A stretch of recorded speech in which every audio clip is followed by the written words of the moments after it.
This recorded lecture will be going over Chapter 45, The Care of Patients with Emergent Conditions, Trauma, and Shock.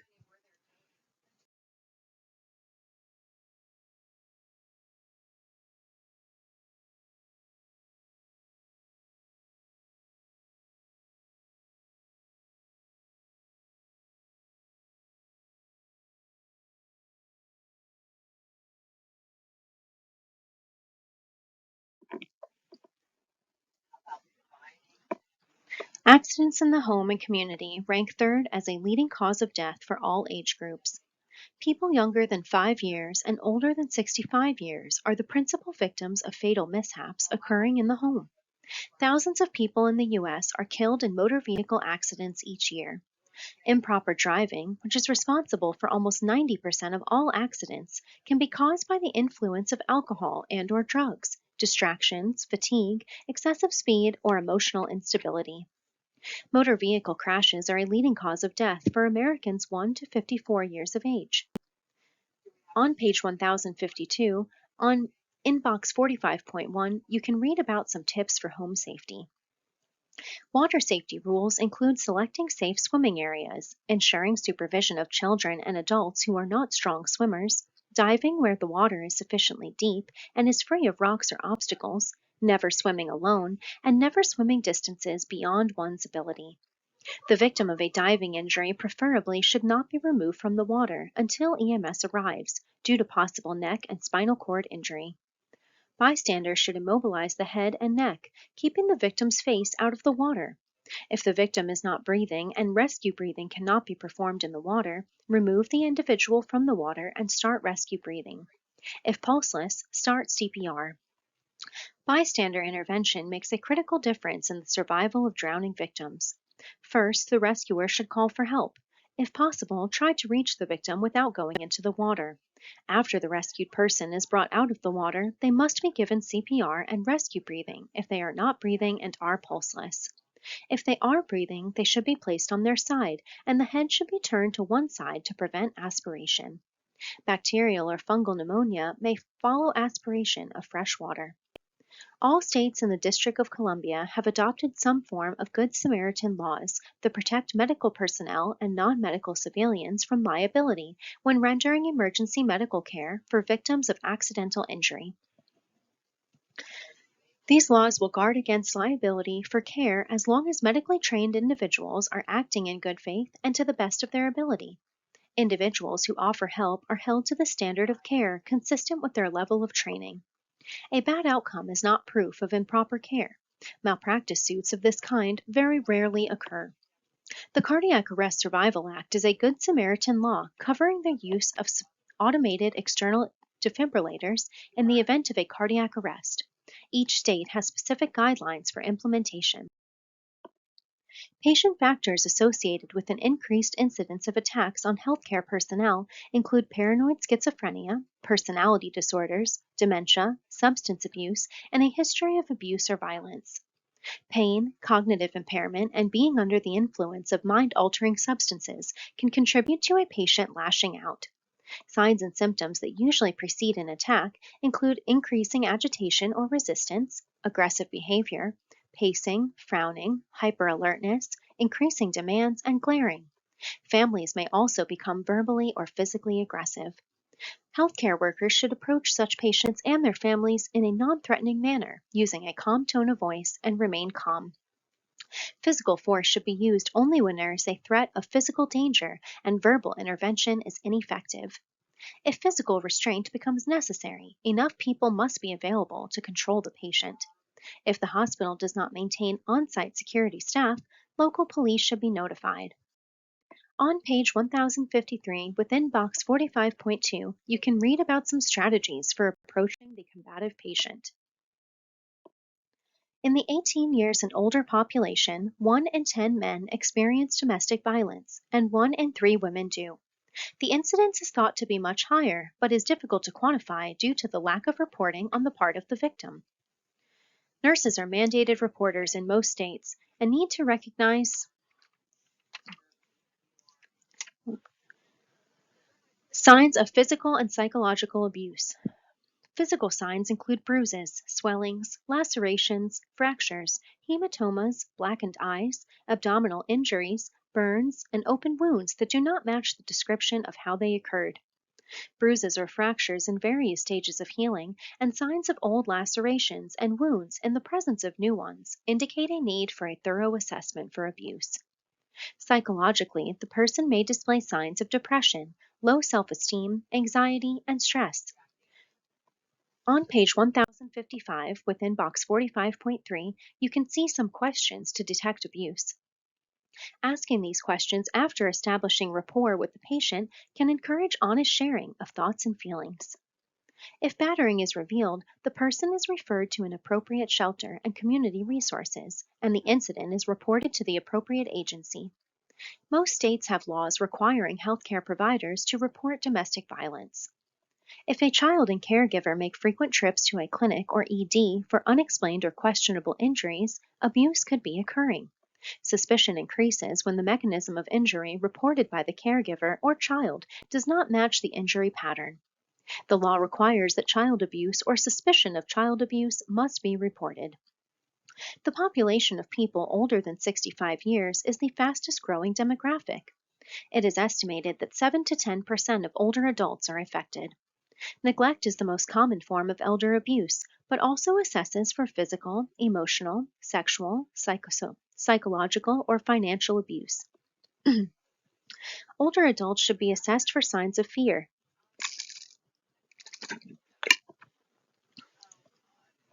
withdrawal, anxiety, or evasiveness. The caregiver should be assessed for a hostile, critical, or unsympathetic attitude, or for burnout. The same signs of physical abuse listed for domestic abuse should be assessed for as well as signs of malnutrition, uncleanness, or severe depression. The law requires that signs of elder abuse must be reported. Older adults with dementia are at a higher risk for abuse. You may need to give emergency care in a variety of community, clinic, or hospital settings, but emergency nursing is especially associated with the care of patients in the ED of a hospital. A Joint Commission core measure holds hospital facilities accountable for the time patients wait in the ED for transport to an inpatient bed, the time from assessment to treatment, and the efficiency of the throughput process. Lack of beds for admitted patients, nursing staff shortages, increased patient volume, and increasing complexity and acuity of patients requiring more time and resources are some of the factors that contribute to overcrowding. This causes delays in treatment of time-sensitive conditions, like acute coronary syndromes, antibiotic administration, and pain management. Emergency nurses need excellent assessment and clinical decision-making skills and the ability to prioritize care under stressful situations. Clinical decisions, prioritization, and the use of protocols are based on events or incidents that preceded the emergency visit, the mechanism of injury, and the index of suspicion. Mechanism of injury refers to how the injury occurred. A high index of suspicion is required to detect problems that are not initially obvious. Maintaining a high index of suspicion is important in a busy emergency setting because everyone, including the patient, is anxious for discharge or transfer to make room for others in the waiting room. The process of setting priorities for treatment is known as triage. One of the most common methods for triage of patients uses the A, B, C, D, E as a memory trigger for the sequence of assessment. A is airway, B is breathing, and C is circulation. D is assessment of neurologic disability. E is exposure. All areas of the body should be exposed so that injuries are not missed underneath clothing. The E can also mean environmental controls like decontamination and warming. You can read more about the primary survey and the secondary survey in the purple focused assessment box on page 1057. A patent airway and adequate oxygenation are priorities. If the airway is partially obstructed, the voice quality may sound muffled or coarse. If the patient is unconscious, look for the rise and fall of the chest. The most common cause of airway obstruction in an unconscious person is the tongue. The head tilt chin lift maneuver repositions the trachea and tongue and opens the airway. The jaw thrust method should be used if a spinal injury is suspected. After ensuring that the airway is patent, assess chest rise and effort of breathing, noting rate and any respiratory distress. Emergency equipment for resuscitation and intubation should be checked every day, and the use of equipment should be reviewed periodically. End-tidal carbon dioxide monitoring via the nasal cannula or face mask can help complete the breathing assessment by evaluating adequacy of ventilation. Severe bleeding can rapidly lead to irreversible hypovolemic shock. Arterial blood is bright red and gushes in spurts at regular intervals. Even major bleeding can usually be stopped by applying pressure directly over the wound. The American Heart Association and American Red Cross First Aid Guidelines recommend that for pre-hospital control of bleeding, direct pressure be held on the area of the bleeding. If this is ineffective or impractical, a tourniquet may be implemented. If bleeding is copious and cannot be stopped with pressure and a tourniquet, occlusion of the arterial input can help stop or slow the bleeding. If compression of the pressure point is successful, the distal pulse will be absent and the patient will notice a tingling and numbness in the area. Neck or spine injury should be suspected in any situation in which the individual has sustained multiple injuries, has fallen, or is unconscious. If a victim must be moved to safety before EMS arrives, the neck may be immobilized with a coat or towel rolled into the shape of a collar. The goal is to keep the neck as straight as possible, preventing it from flexing or hyperextending. A cervical collar is not particularly comfortable for the patient, and it partially obscures assessment of the neck, jaw, and upper mid-chest, but removal of the collar is strictly at the discretion of the healthcare provider. Penetrating thoracic trauma is less common, but it is more likely to be fatal than blunt chest trauma. Fractured ribs are very painful because breathing causes movement at the site of injury. The treatment goal is to decrease pain so that the patient can breathe adequately. NSAIDs and ice to the injury are first-line pain interventions. Narcotic drug therapy should be used cautiously because it can depress respirations. Binding the ribs is not used as a treatment because it impairs the ability to take deep breaths, causing atelectasis and possibly pneumonia. When 3 or more ribs are broken in 2 or more places, the chest wall becomes unstable. This condition is called flail chest, which produces paradoxical chest movement. When the patient breathes in, the fractured portion of the chest is drawn inward instead of expanding outward as the rest of the chest does. With the exhalation, the flail portion expands outward as the rest of the chest collapses normally. Emergency treatment consists of turning the patient onto the affected side so that the ground or bed will act as a splint and reduce the pain of breathing. Once the patient is in an emergency facility, flail chest can be treated by intubation and mechanical ventilation while the ribs heal. Surgical fixation of the flail segment has been shown to reduce the length of stay in the ICU and ventilatory requirements. An open or sucking chest wound is one in which a pneumothorax, the accumulation of air, or hemothorax, the accumulation of blood, results from external penetration of the pleural cavity. Symptoms of pneumothorax or hemothorax include labored, shallow respirations that cause bubbling of blood at the site of the wound, lack of movement on one side of the chest when the person inhales and exhales, and chest pain. Once the patient is in an emergency facility, treatment includes chest tube insertion with closed system drainage. Tension pneumothorax develops when air enters the pleural space on inspiration, but remains trapped there rather than being expelled on expiration. The air in the pleural space increases with each breath, and the pressure within the chest builds, which gradually collapses the lung. If unrelieved, this increasing pressure will cause a mediastinal shift. This is where the structures in the mediastinum, the heart, great vessels, trachea, and esophagus have all been shifted to the unaffected side of the chest. This shift puts pressure on the heart so it cannot fill with blood. Emergent treatment is a needle thoracostomy. Blunt chest trauma often causes myocardial contusion, but it can also cause tears in the great vessels and massive bleeding. Blunt force trauma directly on the sternum can cause cardiac arrest. Symptoms may mimic those of an MI because cardiac tissue has been damaged. Treatment is much the same as for an MI. The patient's cardiac rhythm is monitored closely when such trauma has occurred. Penetrating trauma usually causes a hemothorax. Cardiac tamponade can occur from blunt force or penetration if bleeding into the pericardial sac occurs. Heart sounds become muffled and distant, and hypotension occurs along with increased central venous pressure, evidenced by neck vein distension. Shock and death will result if the bleeding is not stopped and the fluid removed. Penetrating abdominal trauma is usually the result of a knife or gunshot wound, particularly with gunshot injuries. Exit and entrance wounds are anticipated. Therefore, all clothing must be removed by EMS or ED staff, and the anterior and posterior body surfaces must be examined. Blunt trauma is less dramatic, but it can result from improperly worn seatbelts or physical assault. The overall prognosis for blunt abdominal trauma is good, but the patient must be observed closely for symptoms of shock, and serial abdominal assessments must be performed. A bluish tinge around the umbilicus can indicate abdominal hemorrhage.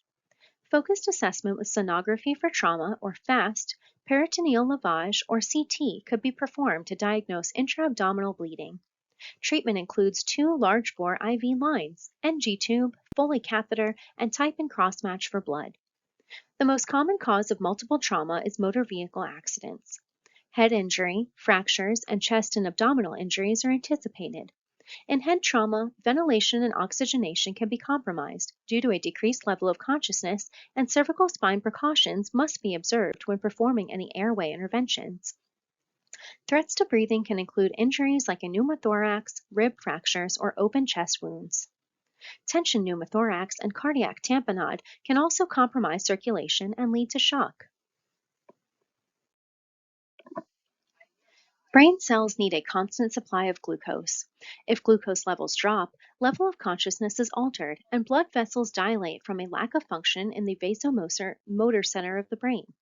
The classic clinical picture of a patient who has received too much insulin includes an altered level of consciousness, cold, clammy skin, and hypotension, dizziness, and tachycardia. A glucose reading should be obtained first if possible. If glucose monitoring equipment is not available but hypoglycemia is suspected, treatment should be initiated without delay. Alteration in level of consciousness often results in an impaired swallowing. If the patient has a decreased level of consciousness, IV glucose may need to be given. If an IV line is not in place, intramuscular glucagon can be given by medical personnel or trained family members. Mental status should improve within minutes of receiving glucose. The patient should be given a protein meal, like a meat sandwich, as soon as they are alert enough to eat. Other metabolic emergencies include a thyroid storm, Addisonian crisis, and diabetic ketoacidosis. The body responds to heat exposure in various ways. Initially, rash and edema may occur, progressing to cramps and syncope with nausea and vomiting. These symptoms are diagnosed as heat exhaustion. This may progress to heat stroke, which is the most severe heat illness and is identified by a body temperature higher than 106 degrees Fahrenheit, as well as neurologic dysfunction. Exertional heat stroke tends to occur in young, healthy individuals who engage in prolonged physical activity in a hot environment. The very young, the very old, those with chronic disabilities, those on medications like anticholinergics, and those with weight or alcohol abuse problems are at risk for a non-exertional heat stroke. The patient's temperature will rise, the skin becomes dry and hot, and there may be convulsions and collapse. Alteration in neurologic function is common with both types of heat stroke. Other symptoms include visual disturbances, dizziness, nausea, and a weak, rapid, irregular pulse. Drinking plenty of fluids that are non-alcoholic, non-caffeinated, and low in sugar content is important, as is not waiting until thirsty to drink fluids. Staying indoors during extremely hot weather, or if air conditioning or adequate cooling is not available in the home, going to a public place with air conditioning should be encouraged. Lightweight, light-colored, loose-fitting clothing should be worn in the heat. Limiting outdoor activities to morning and evening hours and using sun protection like wide brim hats, sunglasses, and sunscreen can help prevent heat-related illness. Those out in the heat should rest often in shaded areas and limit their exertion if possible. A person suffering from a heat stroke should be placed in the shade and cooled immediately by sprinkling with water and fanning until EMS arrives. Active cooling measures at the hospital include removal of extra clothing or coverings, wiping the skin with cool, wet towels, or applying ice packs to the groin and axilla, the use of a cooling blanket, and infusion of cold fluids. Active cooling measures will be discontinued when the rectal temperature reaches 102.2 degrees Fahrenheit to prevent rebound hypothermia.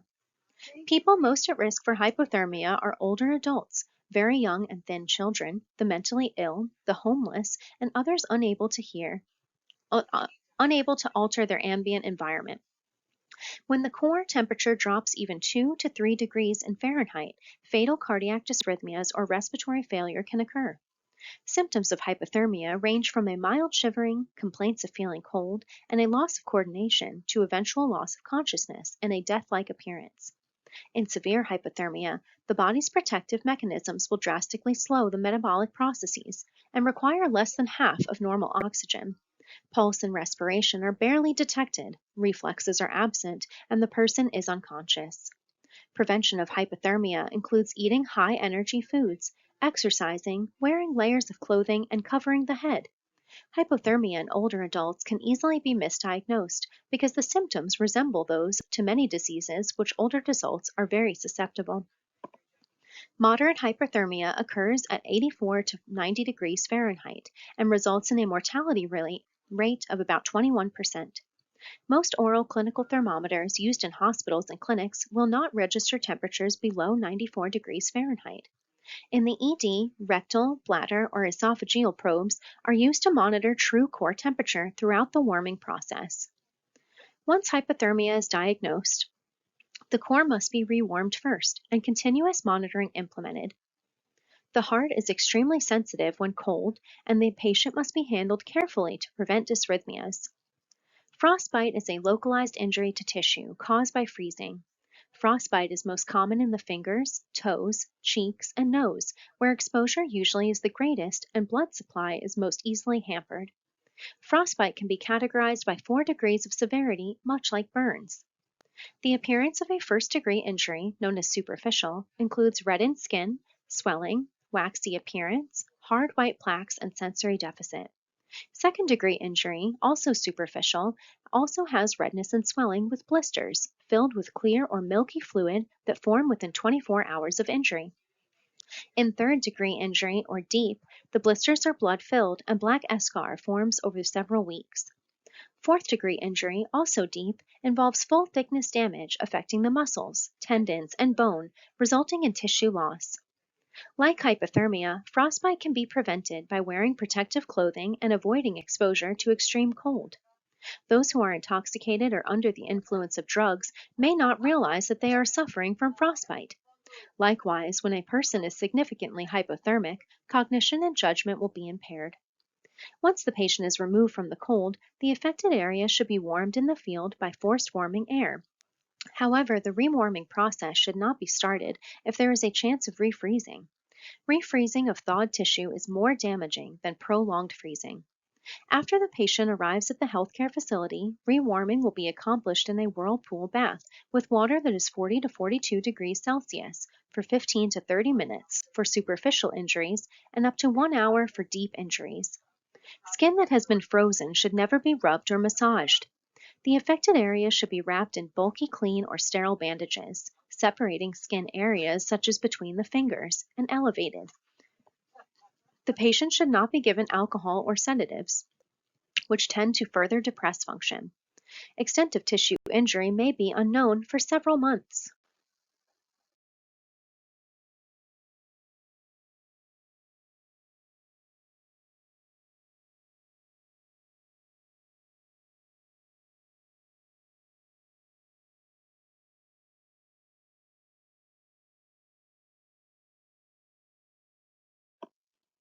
According to the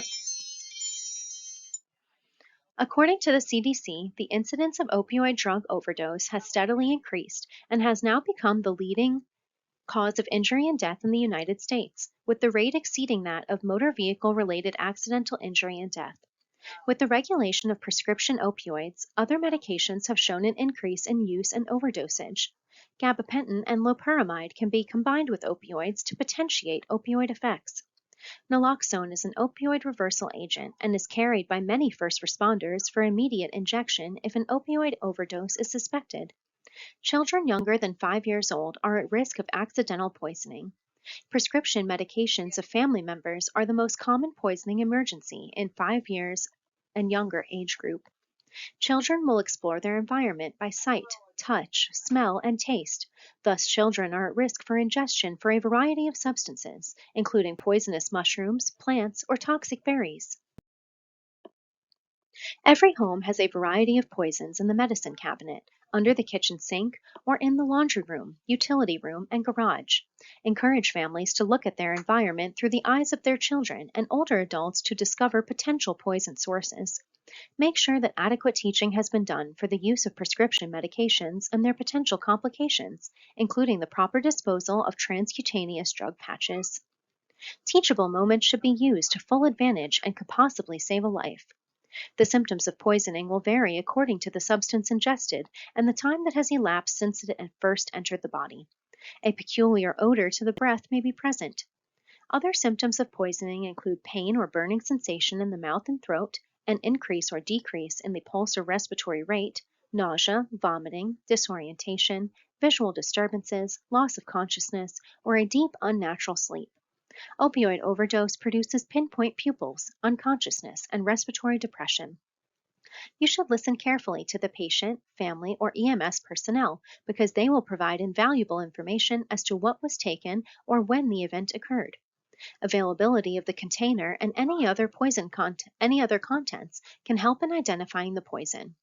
The Poison Control Center should be consulted immediately, and the caller should be prepared to give the patient's weight, medical and medication history, allergies, what, when, and why the substance was taken, current signs and symptoms with vital signs and lab results, and any treatments rendered. Poison Control will give advice about the severity of toxicity and treatment options. On page 1063 in the Green Health Promotion box, you can read about poison prevention strategies. Remember to ask about first aid measures that were initiated before arrival at the hospital. Treatment in the ED is targeted to the specific substance. Treatment for drug ingestion can include activated charcoal to decrease the absorption of poison, gastric tube insertion, irrigation to remove stomach contents, sorbitol to enhance bowel excretion, and antidotes that are specific to the poisons. If a caustic substance was ingested, lavage, activated charcoal, and other standard interventions are contraindicated. When a person has inhaled a poisonous substance, emergency help is necessary. Do not attempt to rescue a person without notifying someone of your location. If it is safe to do so, the person can be removed from the danger of the gas, fumes, or smoke. The rescuer should take several deep breaths of fresh air and then hold their breath when entering, holding a wet cloth over the nose and mouth. After rescuing the person from danger, clothing around the neck and chest should be loosened. The person's pulse, airway, and breathing should be checked and monitored. Symptoms that may indicate inhaled poison include excessive coughing, shortness of breath, wheezing, and a burning sensation of the nose and throat, pale or bluish color to skin, dizziness, headache, nausea and vomiting, and chest pain or tightness. Carbon monoxide is the most commonly inhaled poison and results in a cherry red color of the mucous membranes. In CO poisoning, the readings of pulse oximetry and the values of arterial blood gases can appear normal despite significant toxic exposure. A human bite that breaks the skin is called an occlusive bite. Infection occurs in 10 to 15% of human bite injuries and can be severe due to delay in seeking treatment. Copious irrigation is required to clean the wound, which may or may not be closed. Prophylactic antibiotics are indicated. Dog bites are more common than cat bites and occur most frequently in adults. However, children tend to sustain bites to their head and neck, which warrant more intensive medical care. When a wild animal like a squirrel or fox attacks and bites a human being without provocation, rabies should always be suspected at the cause of the animal's unusual behavior. Bite wounds should be cleaned immediately with soap and rinsed with warm running water for 5 to 10 minutes. Medical attention includes copious irrigation. Suturing can be done if the wound is on the face or hand. Puncture wounds on the arms or legs are typically left unsutured and allowed to drain. The possibility of rabies infection must always be considered in an animal bite. The local animal control agency should be contacted to catch the animal if necessary. If a diagnosis of rabies in the animal has been confirmed,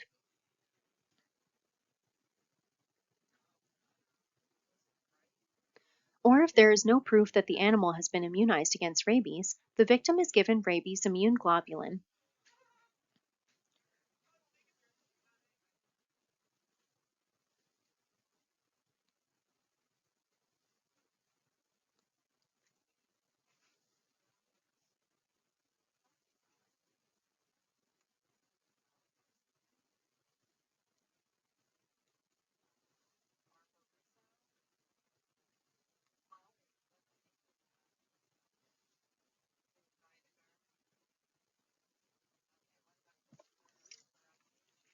The four native poisonous snakes in the United States are copperheads, rattlesnakes, coral snakes, and cottonmouths.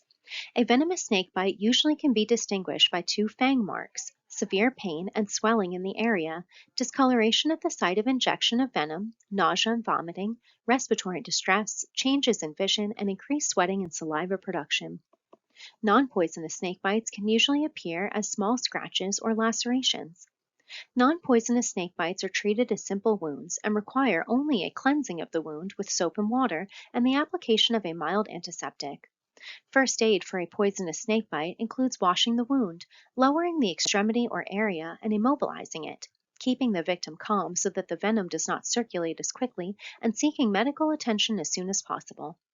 Pre-hospital care is centered on supporting the ABCs, which prompt transport to a medical facility. A scale is used to determine the severity of the envenomation to make treatment decisions. Newer antivenoms are recommended earlier in the treatment with more liberal dosing. Most victims are admitted for observation for up to 24 hours and provided with a tetanus immunization, antibiotic prophylaxis, and symptom management. Systemic reactions to the bites and stings of insects and bees account for more deaths every year in the United States than do snake bites. Symptoms of a systemic reaction include hives, swelling, general weakness, tightness in the chest, abdominal cramps, constriction of the throat, loss of consciousness, and possibly death from severe anaphylaxis. The black widow and brown recluse spiders are the best known spiders that have a potentially serious bite. The symptoms of a black widow spider bite may not be obvious initially. The bite may feel like a pinprick with some slight redness and swelling. Within a few hours, abdominal pain and muscle cramps occur. Other symptoms include nausea, vomiting, chest pain, and respiratory distress. A brown recluse spider bite usually goes unnoticed initially. Symptoms will usually develop 2 to 8 hours after the bite and include severe pain and itching at the site, nausea, vomiting, fever, and muscle pain. Development of necrotic tissue can occur, requiring surgical intervention. Treatment for a systemic reaction is to subcutaneously or intramuscularly inject aqueous epinephrine in dosages of 0.5 milliliters for adults and 0.15 milliliters for children. An antihistamine, like diphenhydramine, is given. An ice pack can be applied to reduce swelling and relieve pain. Many patients who have a known allergy will carry auto-injectable epinephrine in a pre-filled syringe device that delivers a measured dose of medication when activated. The female worker honeybee injects a venom sac that may remain embedded in the victim's skin. The stinger should be removed as quickly as possible. Do not use tweezers to remove an insect stinger, as this may cause squeezing of the venom sac and increase the severity of symptoms. Use a credit card or any rigid item with a smooth, flat edge to scrape out the stinger. Individuals with known hypersensitivity to insect and bee venom should carry medical identification and an emergency kit and be thoroughly familiar with its use before any need arises. Applying a paste of baking soda and water or household ammonia and a cold compress can treat less serious stings of bees, wasps, yellow jackets, and hornets. Bites from venomous spiders, scorpions, and other poisonous insects are treated in the same manner as poisonous snake bites. Ticks can carry Rocky Mountain spotted fever or Lyme disease. The tick is removed by grasping it as close to the skin as possible with tweezers and pulling it straight out without twisting. After the tick is removed, the area should be washed with soap and water and a mild disinfectant applied. When an electrical current passes through the body, it can cause severe damage to the entire body, including cessation of breathing, circulatory failure, and serious burns. The amount of voltage and current involved, the length of time in contact with the electricity source, and the condition of the skin will all play a role in how much damage may occur as the result of an electrical shock.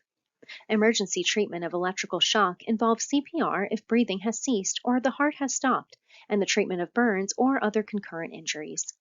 Remember that water serves as a conductor of electricity, and wet objects can transmit a fatal electric current to a person trying to rescue the victim of an electrical shock.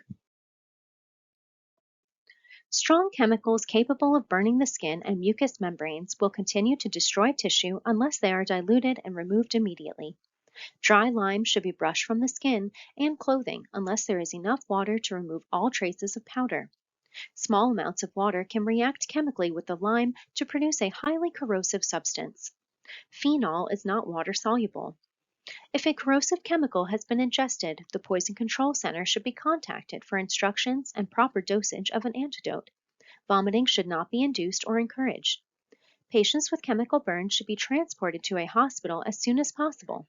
If possible, the treating healthcare provider should be informed about the offending agent, physical form and concentration, the route and volume of exposure, the timing and extent of irrigation, and any coexisting injuries. Adults as well as children can become choking victims and need immediate intervention to prevent death from asphyxiation. Both partial and complete airway obstruction should be treated promptly. Even a partial obstruction can result in inadequate airflow. If the person is conscious and able to cough or speak, they may not need assistance in expelling the object from their throat. In this situation, they should be encouraged to cough vigorously and breathe as deeply as they can. When the choking victim cannot speak, cough, or independently expel the foreign object, abdominal thrusts are used to force the object up and out.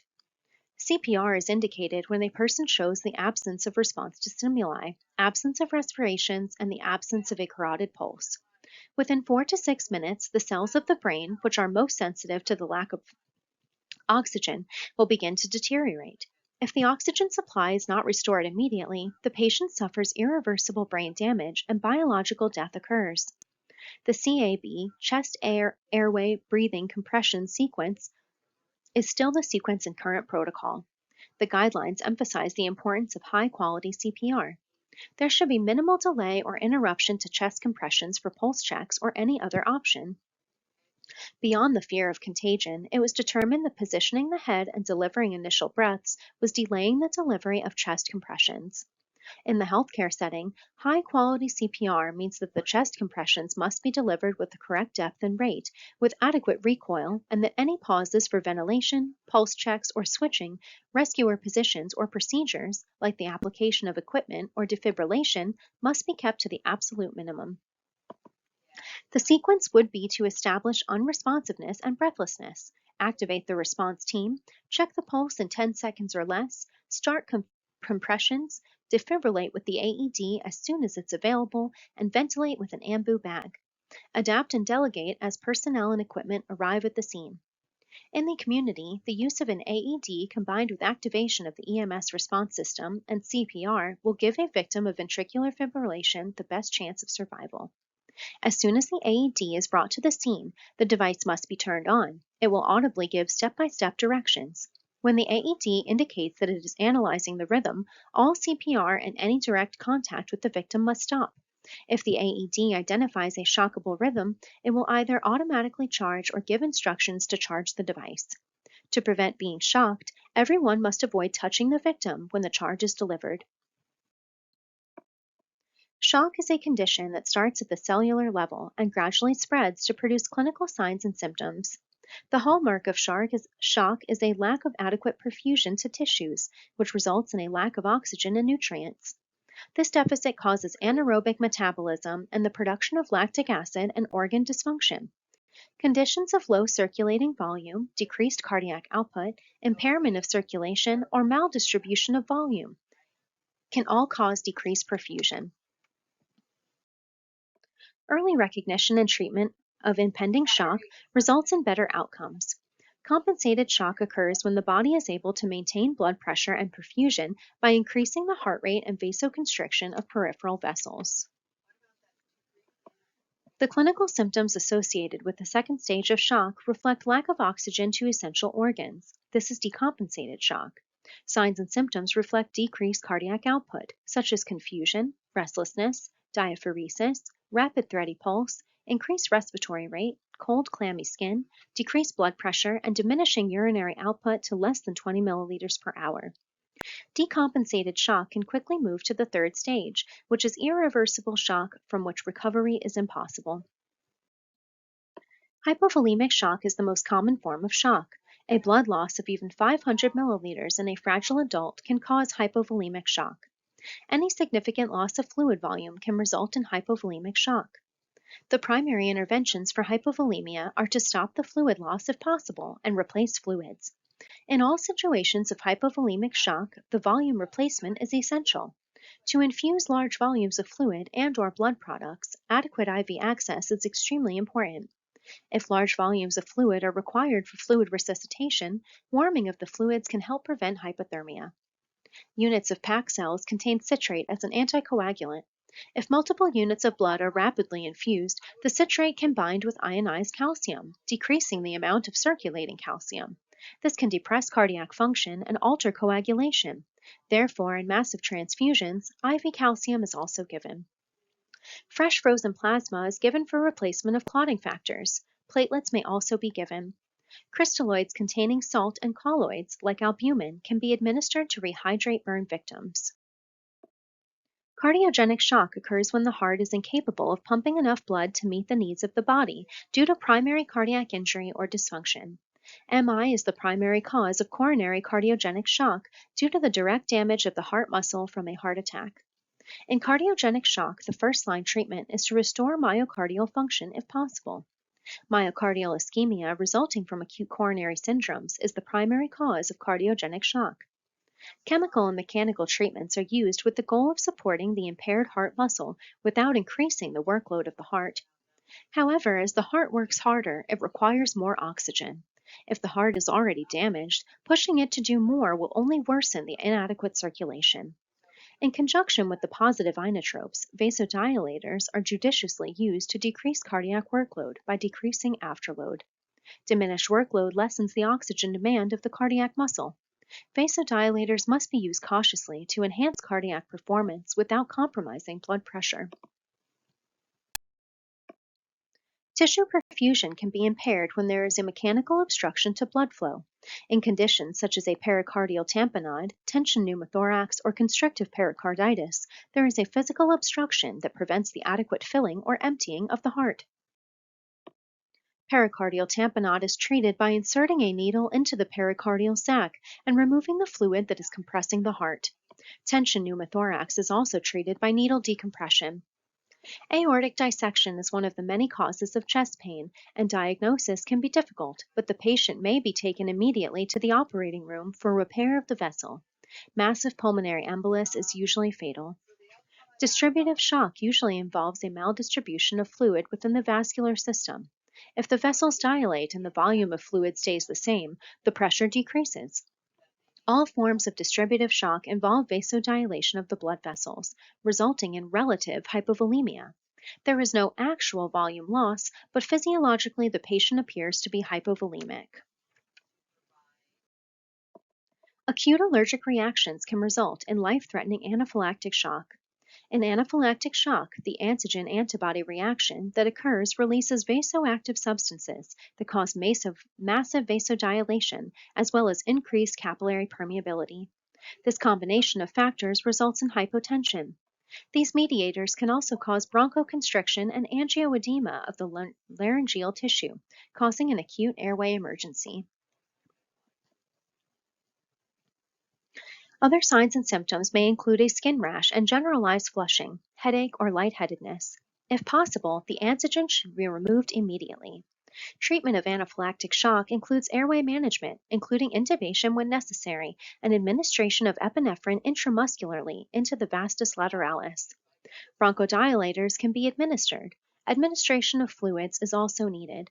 An antihistamine, such as diphenhydramine, is given. Dexamethasone or methylprednisolone is given to reduce the inflammatory response. Patients should be monitored for several hours, even if response to treatment is good, because antihistamines and epinephrine will wear off. Neurogenic shock, the rarest form of shock, has a triad of symptoms: hypotension, bradycardia, and hypothermia. Spinal injury or anesthesia can cause a blockage in sympathetic outflow from the vasomotor center of the brainstem. This in-between state is known as vascular tone and allows for constriction or dilation as necessary. This results in a lower blood pressure, leading to hypotension and a shock state. Proper stabilization of spinal injuries can prevent or minimize conditions that lead to neurogenic shock. Treatment includes administering crystalloids to maintain blood pressure. Dopamine is given for a combination of hypotension, bradycardia, and decreased cardiac output. The inflammatory response is part of the cascade of events that compromise the body's immune response. Once the threat has been dealt with, feedback mechanisms inhibit the release of chemicals, and the immune system goes back into a state of readiness. This clinical picture is known as systemic inflammatory response syndrome, or SIRS. SIRS can occur due to an infection or from a non-infectious condition. SIRS is the first part of a continuum that leads to sepsis, then severe sepsis, and ultimately multisystem organ dysfunction syndrome, or MODS. This is defined as two or more organ systems showing signs of dysfunction. The usual clinical progression starts with symptoms indicating SIRS, moving into sepsis, then severe sepsis and MODS, complicated by DIC. Early recognition and effective treatment of this cascade of events are the most significant factors in reducing mortality risk. A patient presenting with two or more of the following will be diagnosed with SIRS: a temperature greater than 102.2 degrees Fahrenheit or less than 96.8 degrees Fahrenheit, heart rate greater than 90 beats per minute, respiratory rate greater than 20 breaths per minute, and a white blood cell count greater than 12,000 cells or less than 4,000 cells, with more than 10% bands. Not all patients meeting the SIRS criteria will progress to sepsis, and not all septic patients will display two or more of the SIRS criteria. The score in current use is the Sequential Organ Failure Assessment, or SOFA, which is a predictor of mortality based on how well the different organ systems are functioning. The quick SOFA or Q-SOFA is used at the bedside and consists of evaluating whether the patient has an altered mental status, systolic blood pressure of 100 millimeters of mercury or less, or a respiratory rate of 22 breaths per minute or more. If two or more of these are present in a patient with an infection, sepsis is diagnosed according to the current definitions, which were developed by an international committee in 2016. Septic shock is diagnosed when a patient with sepsis is hypotensive, requiring vasopressor medications to maintain a mean arterial blood pressure of 65 millimeters of mercury or more, and a serum lactate level greater than 2 millimoles per liter despite fluid volume replacement. Symptoms of septic shock that reflect the hypotensive state include altered mental status, hypoxemia, oliguria, ileus, and decreased capillary refill. Bacteria are the organisms most commonly associated with infections leading to sepsis and septic shock. Healthcare-associated infections can lead to sepsis, with deadly outcomes. Meticulous care must be taken with IV sites, Foley catheters, and other devices that disrupt the body's protective mechanisms. Recommendations include initiation of a sepsis resuscitation bundle as soon as hypoperfusion is recognized. Early detection of sepsis is a cornerstone to successful outcomes. Thus, the importance of good nursing assessment and prompt reporting of findings is underscored. When a patient is at risk for sepsis, you should monitor for slight changes in condition, including warm, dry, flush skin, full bounding pulse, normal to high blood pressure, and elevated urine output. When sepsis is identified, be vigilant for signs of septic shock. If hourly urine output begins to decrease, the healthcare provider should be notified. If shock occurs, the skin will become cool and clammy, and the peripheral pulses will be weak and thready. Blood pressure will fall as hypovolemia becomes more pronounced. Once sepsis is suspected, appropriate treatment begins immediately. This includes fluid resuscitation with crystalloids or colloids to maintain blood pressure and oxygenation. Intubation and mechanical ventilation may be required. Blood cultures are obtained, and then broad-spectrum antibiotic therapy is started within 1 hour of diagnosis of septic shock. Norepinephrine or epinephrine may be ordered to maintain blood pressure. When the immune system initiates the inflammatory response, it also initiates the clotting cascade. In sepsis, the heightened coagulant state of the body leads to multiple small clots forming in microcirculation, which is known as DIC. These small clots clog up the circulation to organs. This clotting leads to organ damage throughout the body. The extensive clotting that occurs throughout the body in DIC uses up most of the clotting factors in the blood. As a result, bleeding occurs easily. Patients may ooze blood from previously dry wounds, from their gums, and around IV catheters, and may bruise easily. To restore the normal sequence, anticoagulants are given to stop the clotting factors from being used up. Although it may seem contradictory to give a medication that will prevent clots, and when the patient is bleeding, the clots that have formed in the small blood vessels are harming the patient by blocking blood flow to vital organs. You must be vigilant in identifying patients who are at risk for developing shock. Maintaining adequate fluid volume and blood pressure are key components in adequately managing shock. Ongoing evaluation of the patient's level of consciousness, vital signs, skin signs, and urine output is essential to the recognition and management of shock. Watching for changes and trends in physical and laboratory findings is extremely important. The Joint Commission requires the availability of rapid response teams to help with the assessment and management of patients who are unstable. Early activation of appropriate help can save lives. The treatment goals for shock are to restore circulating volume and to treat the underlying cause, if possible. In most types of shock, blood pressure responds to administration of IV fluids. The exception to this is the cardiogenic shock, in which the pump cannot manage the fluids that are already present and pump support is needed. Monitoring blood pressure, urine output, and level of consciousness are key indicators of adequacy to the blood flow to vital organs. With adequate fluid and medication administration, systolic blood pressure should be maintained above 90 millimeters of mercury. This should provide enough blood flow to the kidneys to generate 20 to 30 milliliters of urine output per hour. If there are no pre-existing neurologic problems, the patient should return to their previous level of consciousness.